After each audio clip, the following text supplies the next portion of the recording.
wabarakatuh. Alhamdulillahirrahmanirrahim. Salam sejahtera untuk kita semua. Pada rekan mahasiswa yang berbahagia, dalam pertemuan kali ini kita akan membahas perkuliahan dalam pertemuan yang pertama, yaitu mata kuliah hukum perdata. Semoga dalam perkuliahan ini nanti kita akan bisa memahami berkaitan dengan hukum perdata tersebut. Untuk bagian pertama, yaitu sampaikan adalah kita untuk menyampaikan istilah dan pengertian hukum perdata. Untuk istilah hukum perdata pertama kali diperkenalkan oleh Profesor Joyodipuro sebagai terjemahan dari Bergeret Resch, dan dilihat dari ruang lingkupnya, istilah hukum perdata dalam arti luas meliputi hukum privat, material, yaitu segala hukum pokok yang mengatur kepentingan perorangan. Nah, istilah hukum perdata itu sendiri atau bisa dikenal dengan BW, dan perdata itu sendiri adalah asal dari Belanda, dan untuk di Indonesia itu bisa kita ketahui dalam bahasa Jawa kuno, yaitu Prodata, yang istilahnya perselisihan atau padudon.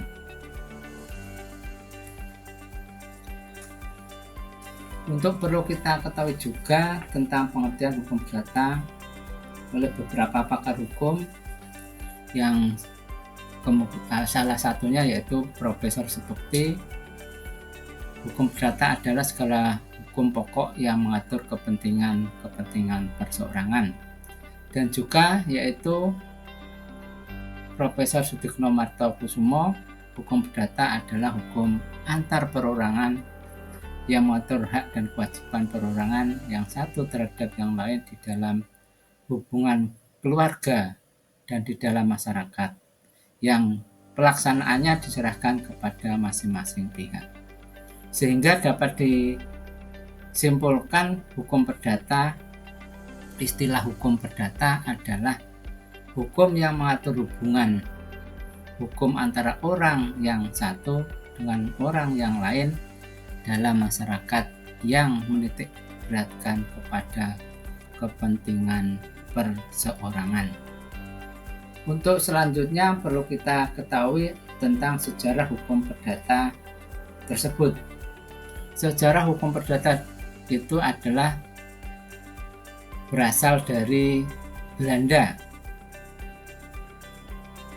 atau sejarahnya di Belanda, yaitu dimulai dari berakar dari hukum Romawi dari Kode Sivil Prancis, yang selanjutnya Kode Sivil mempengaruhi Belanda karena dijajah oleh Prancis, dan baru Belanda menyusun KUH Perdata atau BW, Bergeret Wetboek, yang berlaku sejak 1831.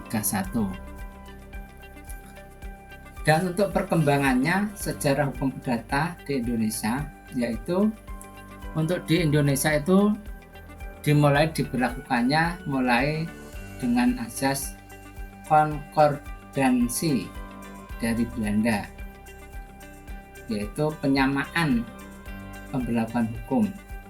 Dua, yaitu KUH Perdata mulai berlaku di Hindia Belanda, yaitu sejak tahun 48, dan diberlakukan untuk golongan Eropa dan sebagian timur asing. Dan untuk sementara di Indonesia sendiri, masyarakat warga negara Indonesia atau Bumi Putra itu tetap tunduk pada hukum adat. Perkembangan selanjutnya sejarah hukum perdata di Indonesia adalah pasca kemerdekaan Republik Indonesia. Memangnya sampai akhirnya Indonesia merdeka itu KUH Perdata memangnya diberlakukan di Indonesia, namun tidak untuk golongan Bumi Putra, tapi untuk golongan Eropa dan sebagian timur orang asing. Karena yang di Indonesia itu adalah tunduk pada hukum adat. Nah, berkaitan dengan hal tersebut, setelah adanya kemerdekaan Republik Indonesia, maka hukum perdata tadi dipakai dasar sebagai hukum perdata di Indonesia, yaitu diberlakukan dengan adanya aturan peralihan Undang-Undang Dasar 1945, di mana KUH Perdata tersebut dari mulai kemerdekaan tersebut sampai beberapa dekade, ternyata di negara Belanda kaitannya dengan KUH Perdata tersebut sudah ada banyak perubahan untuk disesuaikan, namun di Indonesia belum diadakan penyesuaian. Namun dalam hal ini maka pada kurang lebih tahun 1960, 74, 99 itu telah dilakukan perubahan, telah dilakukan pembuatan undang-undang baru yang mana untuk istilahnya menganulir atau istilahnya mencabut undang-undang KUH Perdata tersebut atas pasal-pasal yang ada, terutama terhadap hukum benda terkait masalah tanah dan terkait masalah perkawinan. Itu sudah dilakukan perubahan, yaitu dengan adanya Undang-Undang Nomor 5 tahun 1960 tentang pokok-pokok agraria dan Undang-Undang Nomor 1 tahun 1974 tentang perkawinan. Dan sehingga pada waktu itu akhirnya timbul gagasan Saharjo dan SEMA tahun 63 yang mengatakan bahwa KUH Perdata dianggap sebagai dokumen hukum dan bukan undang-undang formal. Rekan mahasiswa semuanya, untuk selanjutnya adalah kita masuk pada sistematika hukum perdata. Sistematika hukum perdata seringkali dibedakan antara hukum perdata dalam arti luas dan hukum perdata dalam arti sempit. Luas wilayahnya hukum perdata dalam arti sempit sama seperti pembagian yang terdapat dalam Kitab Undang-Undang KUH Perdata, di mana KUH Perdata tersebut terdiri dari 4 buku, yang diantaranya buku pertama tentang orang, buku kedua tentang benda, buku ketiga tentang perikatan, dan buku keempat tentang pembuktian dan kedaluarsa. Selain hal tersebut, KUH Perdata dikenal juga pula sistem babinsannya menurut ilmu pengetahuan, yang mana dari ilmu pengetahuan tersebut didasarkan pada hubungan keluarga, termasuk di dalamnya hukum orang dan hukum keluarga, dan didasarkan pada pergaulan di masyarakat. Terdapat 3 bagian hukum, yaitu hukum benda, hukum perikatan, dan hukum waris.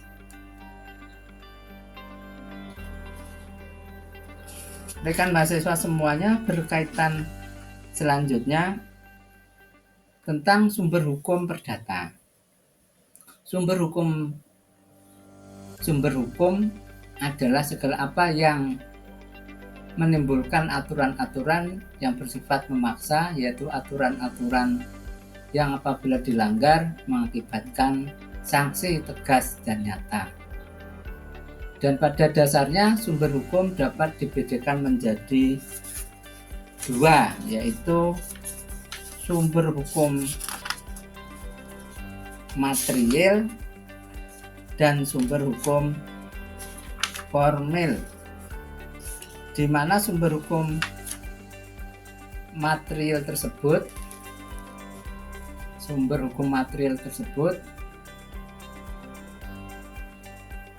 dalam arti tempat,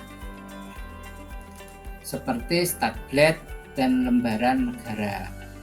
di mana dirumuskan ketentuan undang-undang hukum perdata dapat dibaca oleh umum, yaitu 1 Statblad 2 Lembaran Negara, yaitu Undang-Undang Nomor 1 Tahun 74. Dan sumber hukum formil merupakan tempat memperoleh kekuatan hukum. Ini berkaitan dengan bentuk atau cara menyebabkan peraturan hukum formil itu bisa berlaku, sehingga berkaitan dengan hal itu hukum material itu bisa dijalankan, bisa ditegakkan apabila ada hukum formilnya yang mengatur atau menata. Untuk selanjutnya perlu kita ketahui tentang undang-undang yang berpengaruh terhadap luas berlakunya KUH Perdata. Di antaranya adalah Undang-Undang Nomor 5 Tahun 60 tentang pokok agraria, Undang-Undang 1 Tahun 74 tentang perkawinan, dan hukum yang lainnya yang memangnya dibuat untuk untuk melaksanakan atau untuk mentiadakan, untuk menganulir daripada KUH Perdata yang ada atau mencabut. Untuk selanjutnya, sifat hukum perdata. Secara umum dikenal 2 sifat hukum pada umumnya, yaitu hukum yang bersifat memaksa dan yang bersifat pelengkap. Yang memaksa yaitu yang pengaturan yang bersifat memaksa antara lain ketentuan di bidang hukum perkawinan, ketentuan bidang hukum benda, dan beberapa ketentuan di bidang hukum perjanjian. Sedangkan aturan yang bersifat melengkapi beberapa ketentuan yang lain bidang hukum perjanjian yang bersifat melengkapi. Untuk selanjutnya kita kaitannya dengan ruang lingkup itu adalah yang terakhir adalah asas-asas hukum perdata. Dalam asas-asas hukum perdata ini kita mengenal ada beberapa asas, salah satunya adalah asas monogami.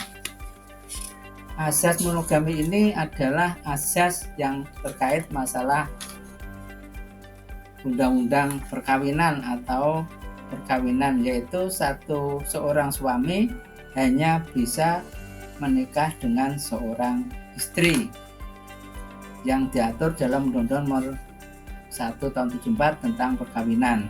Yang dua, asas pemisahan horizontal. Asas pemisahan mengandung arti bahwa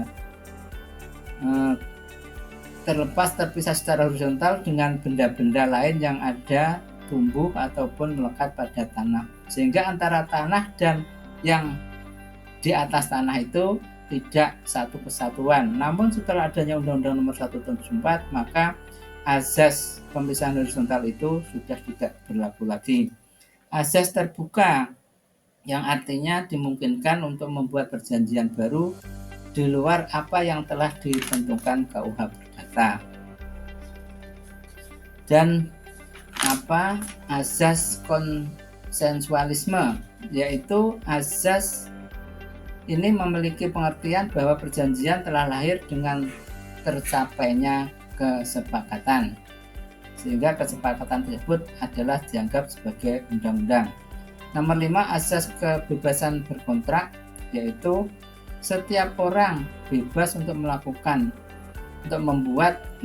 perjanjian dengan siapa saja, tentang apa saja, dalam bentuk apa saja, sepanjang tidak bertentangan dengan perundang-undangan yang berlaku atau ketertiban umum dan kesusilaan di dalam masyarakat.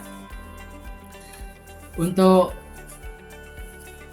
rekan-rekan mahasiswa, dari penjelasan yang ada, mulai pengertian sampai akhirnya